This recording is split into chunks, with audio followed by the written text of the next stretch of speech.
Hello friends, ఇది చూసారా ధనియాలండి. Shop నుంచి తీసుకొని రాగానే వెంటనే కళాయిలో వేసి వేయించకుండా చెరిగితే ఇలాంటివి చెక్కలు బ్లాక్ మట్టి ఉంటుంది కదా, నల్ల మట్టి అది వస్తుంది. చెక్ చేసుకొని వేయించుకోవాలి.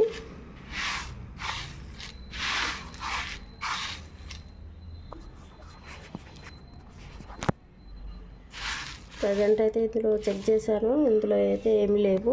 చిన్న స్టిక్ లాంటిది చిన్నది వచ్చింది అంతే. ఇందులోకి వేయించేటప్పుడు ఇందులోకి కొన్ని లవంగాలు, దాల్చిన చెక్క వేస్తే స్మెల్ బాగుంటుంది, టేస్టీగా ఉంటుంది కర్రీలో వేస్తే. ఇది చూసారా, ఈ జాలిగంటలో ఇలా వేస్తే పొట్టు ఈజీగా వెళ్ళిపోతుంది. బాగుంది కదా.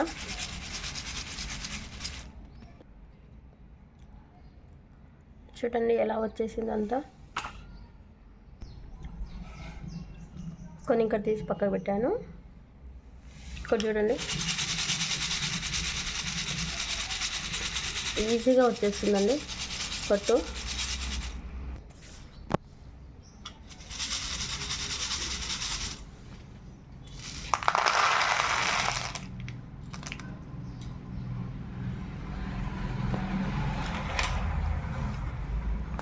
ఈజీగా వచ్చేసింది కదా, చాలా ఈజీగా వచ్చేస్తుందని.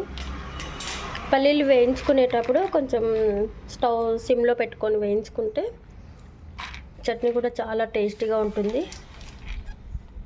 కొన్ని ఇలా ఉంటాయి కదా బ్లాక్గా, కొన్ని చేదొస్తుంటాయండి, అవి తీసి పక్కకు పెట్టాలి, లేకపోతే చట్నీ టేస్ట్ ఉండదు.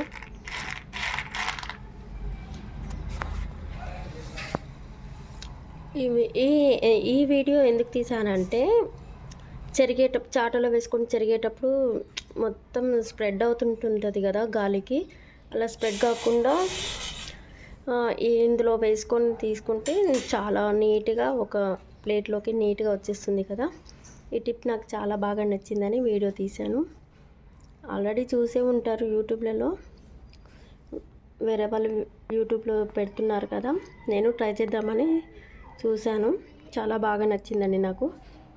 నా వీడియోస్ కూడా చూసే వాళ్ళు ఉంటారు కదా, చూసి తెలుసుకుంటారని ఈ వీడియో చేశాను.